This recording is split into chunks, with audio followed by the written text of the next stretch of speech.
Buenos días, hermanos. Primeramente demos gracias a Dios y todo aquel que reciba pues esta enseñanza, reciba la sabiduría de parte de Dios. Vamos a esperar que esos sean nuestros deseos para que podamos interpretar la verdadera enseñanza que nos deja expresado el Génesis 1. Nunca me cansaré de repetir este tema. Y todavía faltan muchos aspectos que tenemos que seguir entendiendo con relación a la doctrina. Yo me olvidé de lo que me enseñaron a mí durante todo este tiempo en la iglesia cristiana, en la iglesia católica. Lo borré de mi mente, porque en realidad pues no estaba de acuerdo con muchos aspectos y chocan las doctrinas entre el Nuevo Testamento y el Antiguo Testamento. Aunque yo reconozco o debemos reconocer que el Nuevo Testamento es la tapa del frasco del Antiguo Testamento. No sé si me pude dar a entender. Jesús nos representa a nosotros según los relatos de los textos bíblicos.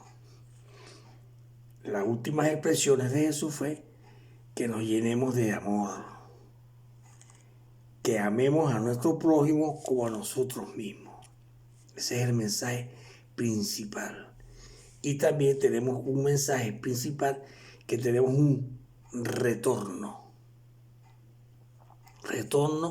a la Nueva Jerusalén, como está representado en el Apocalipsis. Vamos a tratar de desentrañar o de explicar lo más rápidamente posible lo relacionado al Génesis 13, que honestamente lo han vuelto desastre. En el principio del Génesis 13 debería de hacer esa reflexión primero. El quinto día de la creación está representado en el Génesis 2. Y el sexto día de la creación está representado en el Génesis 3. Debemos de recordar que todos los días comienzan, los días bíblicos comienzan en una mañana y terminan en una tarde. Debemos de tener eso presente para poder entender y entrar al sexto día de la creación, como está en la Biblia. Vamos a hacerlo lo más rápidamente posible y lo menos tedioso. Dice la Escritura que en el Génesis 3:1 que la mujer tuvo una conversación con una serpiente, pero debemos reconocer que Pablo no nombra ninguna serpiente y Pablo lo llama los deseos de la carne. Y Santiago lo llama la concupiscencia o sea, la voluntad del hombre. En el relato de las tentaciones de Jesús, el que transcribió el mensaje lo narra como diablo, tentador, Satanás, varios nombres. Pero al final, lo que quiero yo expresar es que esos son los deseos de la carne, como los representa el hermano Pablo. Perdóneme la referencia del hermano Pablo, el apóstol Pablo. Él representa allí, o debemos reconocer primeramente, que el animal más astuto sobre toda la creación es el hombre. Ahí no debe haber ningún temor a equivocarnos. No puedo, aunque ahí dice que la serpiente fue la más astuta según el relato bíblico, pero no, eso está mal traducido. Ahí dice el Nahash. Y para mí el Nahash viene siendo, como lo dice Pablo, los deseos de la carne. Vamos a ponerlo de ese lado. Que Nahash representa los deseos de la carne. Que Nahash representa la voluntad del hombre, como lo representa el apóstol Santiago. Vamos a dejarlo así, vamos a poner los planos sobre la mesa. Vamos a poner los platos sobre la mesa y vamos a empezar a servir lo que ustedes puedan interpretar. Entonces, dijimos que la mujer tuvo una conversación con ella misma, con sus deseos de la carne. Tenemos que tener presente que todos los animales cuando nacen o cuando fueron criados, está presente en ellos sus, vamos a escribir por aquí, sus deseos de superación, sus deseos de protección, sus deseos de alimentación, sus deseos de reproducción, etcétera, etcétera. Todos los animales nacen con esos instintos naturales. Además, el hombre tiene lo que se representa a la vanidad y la vanagloria. Tenemos esos tres aspectos, que esas fueron las tres tentaciones que trataron de que Jesús pecara. Esas tres tentaciones. Y lo debemos tener presente. A Eva se le presentan las mismas tentaciones. Pero hay un relato muy peculiar que dice allí en el relato de Génesis 3, que el hombre decide ser como Dios, ser él el dueño de la verdad, de lo bueno y de lo malo. Esa fue la disposición que, según el relato del Génesis 3, aceptó Eva. Eva determinó ser su propio Dios. Su propio Dios. Y dijo ella que no iba a morir. Pero en el relato siguiente, Dios le da la advertencia de que iban a morir espiritualmente. El día que comas de ese árbol vas a morir espiritualmente. Y espiritualmente murió, según nuestro relato. O sea, todos llegamos a esta vida inocentes. Y lo primero que debemos reconocer en nuestra vida es la presencia de la luz, del conocimiento, de la verdad, como la expresada por Jesús. Jesús se nos presenta acá y lo dice claro el texto de Juan, que fue la luz, y la luz vino al mundo y se le presentó a los hermanos y no lo conocían. Más o menos eso es lo que trata de representar el relato, y eso es lo que yo quiero dejar expreso aquí. A mí me engañaron mucho tiempo con las culebras que hablaban. No, las serpientes no hablan. No hablan. No hablan. ¿Pero por qué no hablan? Porque gracias a Dios tenemos al hermano Pablo, conocedor de la Torá, que expresó eso. Y los judíos lo saben. Y también vamos a aclarar el concepto. Todos los predicadores cristianos conocen ese relato. Lo conocen y lo predican. Y predican los deseos de la carne que representó el apóstol Pablo. Porque esa es la compactación de la presentación del Génesis 3. Ahí. Dice el relato también que ya la mujer escuchó sus malos pensamientos y determinó ser su propio Dios. Hay un relato que está medio... vamos a aclararlo. La mujer dice que no puede comer del árbol que está en el medio del huerto. Pero según el Génesis, el quinto día, Dios coloca al hombre en el medio del huerto. O sea que el árbol que está en medio del huerto es el hombre. Para que ese árbol nos representa como árbol, para que nuestra raíz pueda absorber el amor de Dios, porque el huerto es del Edén. Y Edén representa el amor de Dios. Más o menos, para que aquellas personas que van empezando en estos estudios, pues tengan un poquito más de conocimiento. Vamos a continuar con el día sexto. Muy importante este día.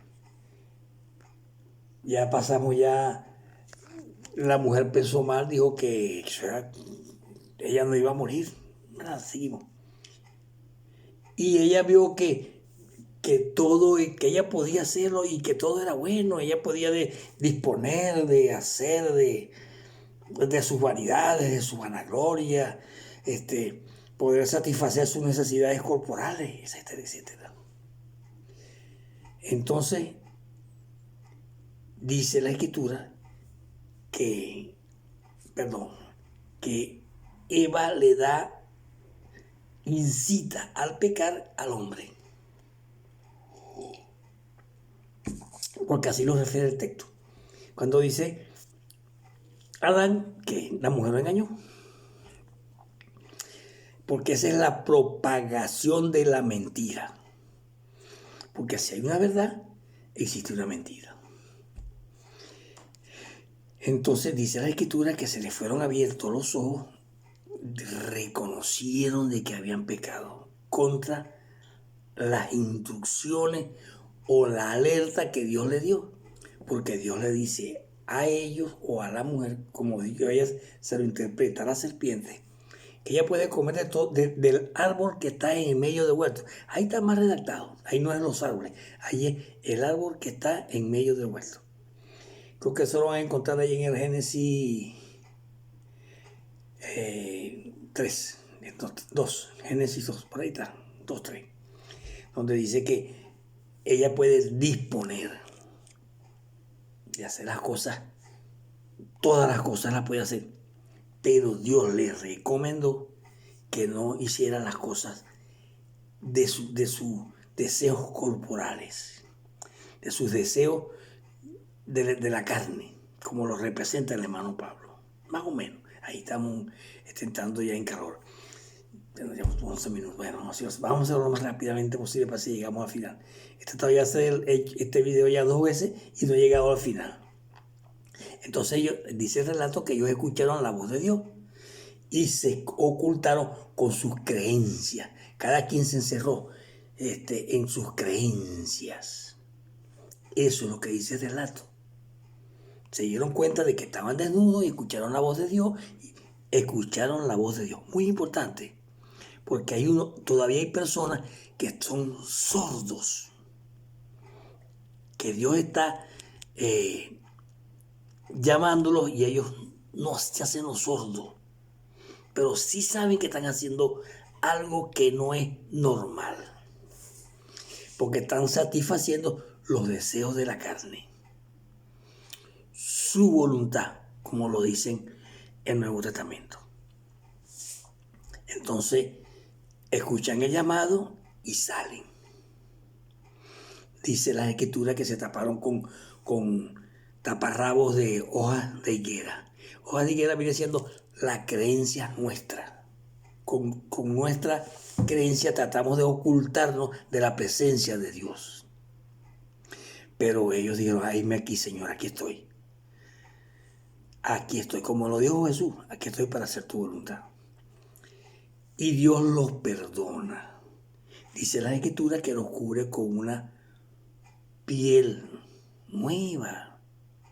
Perdona, eso significa la nueva vida, el bautizo, pónganle ustedes el nombre que ustedes consideren, el nuevo nacimiento, como se lo plantearon a Nicodemo, Jesús, no importa, como lo dice el hermano Pablo, el nuevo nacer, el nuevo renacimiento, apartándonos del mal, más o menos es lo que predica Pablo.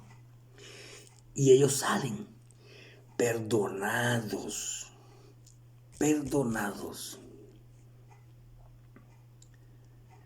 Entonces,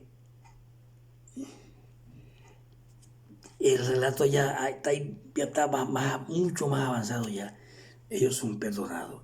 Y Dios los quiere que ellos regresen al Edén para comer del árbol de la vida que quedó encerrado en Edén. Ahí están los textos, creo que es el 3:20, algo así, donde dice el 3:20. El 3:20 dice,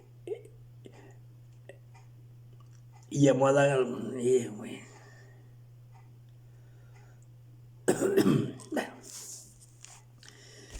ahí hace Dios el llamado a la reflexión, al hombre y a la mujer. Entonces continuamos con el relato.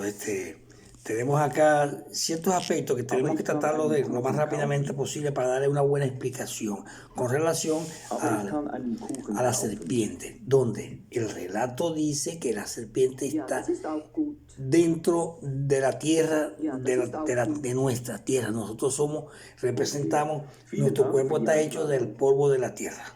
Más o menos así. Es de eso es lo que se trata el relato. No es que la serpiente iba a andar por allá, por acá. No. Nosotros representamos, la serpiente está en nosotros, o sea, el engaño. La pecamicidad. Porque nosotros pecamos. Vamos a reconocerlo así, que es el hombre quien peca. Y Dios pone la enemistad entre la mujer y los malos pensamientos. Vamos a ponerlo en ese aspecto. Y dice la Escritura que habrá una lucha permanente entre la simiente de la mujer y la simiente de la mentira, del engaño, más o menos, o de los malos pensamientos.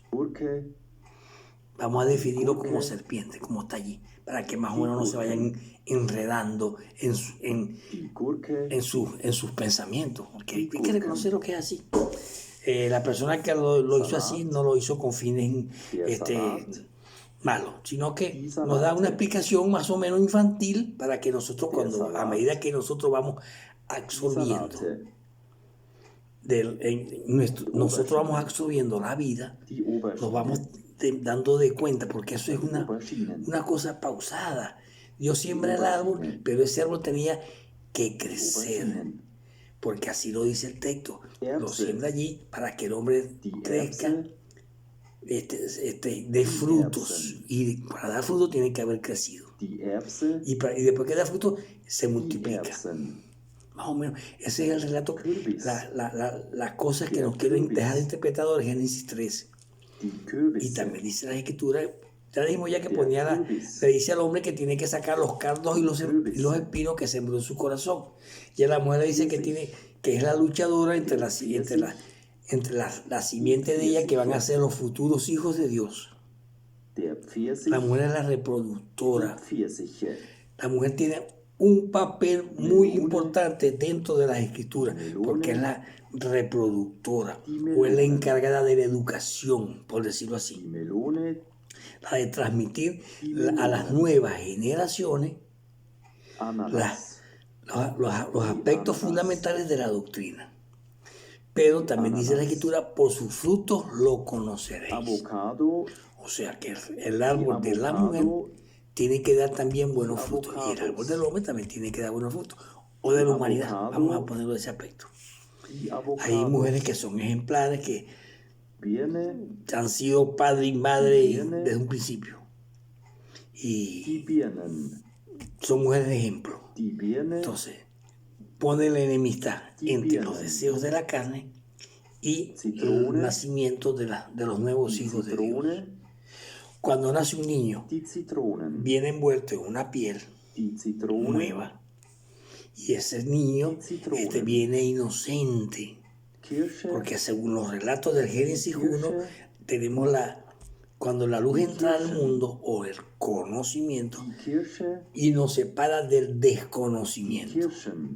Más o menos eso es lo que trata de expresar el Génesis 1, porque desde el principio habla de nosotros, de la creación humana. Según lo que dicen los textos, también tenemos que tener el conocimiento que cuando Dios hace a los animales, también hace al hombre, pero con la diferencia de que Dios nos dio a nosotros su aliento de vida. O sea, que reconocemos que existimos, que somos dónde estamos y hacia dónde vamos. Ya me estoy desviando ya del tema, ya van 19 minutos. Yo tengo que hacerlo lo más rápidamente posible para poder decir el sexto día. Entonces, Dios lo saca del Edén y dice en las Escrituras para que lo labrara, lo limpiara, etcétera, etcétera. Nos saca del huerto, nos saca de Edén. Y dice el texto, aunque está mal tipiado, hay que reconocerlo así, porque el hombre tiene que alargar su mano para poder regresar al Edén. Y Dios nos da una nueva oportunidad, un nuevo nacimiento, porque Adán sale con una nueva túnica. Fue perdonado. Y dice en la Escritura que que en la descendencia de Adán nace Set, a imagen de Adán. Y también dice la Escritura que cuando Set se reproduce, nace Enoch. Enoch viene siendo, dice la Escritura que se empezó a evocar el nombre de Dios. O sea que empieza la doctrina a crearse. Eso lo dice el relato. A manera de que nosotros podamos entender las Escrituras. De allí. ¿Qué día era ese? Cuando el hombre sale de Edén, el sexto día. Tu sexto día es hoy. Tu sexto día es hoy. Hoy es tu sexto día. Cuando pasemos al séptimo día, o sea que salimos en el día. Dice el relato de Moisés. Cuando se festeja el Shabbat o se pasa al séptimo día, que en la noche no se podía hacer nada. Y al otro día, cuando amanecía el Shabbat, era puro encuentro personal con Dios. Dice la Escritura que descendía en el lugar santísimo del tabernáculo la gloria de Dios delante en medio de los querubines que estaban sobre el propiciatorio que era la tapa del arca del pacto. Ese tabernáculo somos nosotros los que nos representamos allí. Y cuando nosotros pasemos del sexto día, morimos en el sexto día. Llega la noche y pasamos al séptimo día. Más o menos eso es lo que trata de referirnos el relato. Vamos a hacer, y lo dice muy claro, un recordatorio del séptimo día, donde Dios descansó y nosotros, o sea que Dios ahí no hizo nada. Y nos está refiriéndonos a que nosotros al morir, cuando pasemos al séptimo día, no vamos a hacer más nada. Según el Génesis, vamos a estar ahí. Dice el Génesis, el Apocalipsis, que no habrá noche. No habrá más desconocimiento. Vamos a saber todo según los relatos del hermano Pablo, el apóstol. Nos dice que vamos a entender todas las cosas que no podíamos entender. Bueno, hermano, ya llegamos al séptimo día, que será la meta final del sexto día. El sexto día nuestro es hoy, en la noche, en el Shabbat, en el simbolismo que yo hacía, en la representación que yo hacía, el recordatorio que les dejó Dios allí en el séptimo día. En la noche no podían hacer nada, porque pasamos de la vida hacia la muerte. En la noche, al desconocimiento. Y luego dice la Escritura que en el séptimo día, o sea que hubo un amanecer del séptimo día. Habla de día. No habla de que amaneció el día, no, habla de pasamos del sexto día al día séptimo. Punto final. Ahí no hay para dónde escoger. Eso es lo que representa el texto. Bueno, queridos amigos, si por casualidad se me olvidó algún mensaje, alguna duda que ustedes puedan tener en relación a lo que yo les he planteado, me pueden escribir, me pueden no hay problema. Bueno, bendecidos todos. Hermanita María, muchas gracias por tu empuje a que yo pueda seguir expresándome por este medio y dar unas buenas enseñanzas. Bendecida, hermanita. Dios te bendiga. Hermanita María Piñeiro.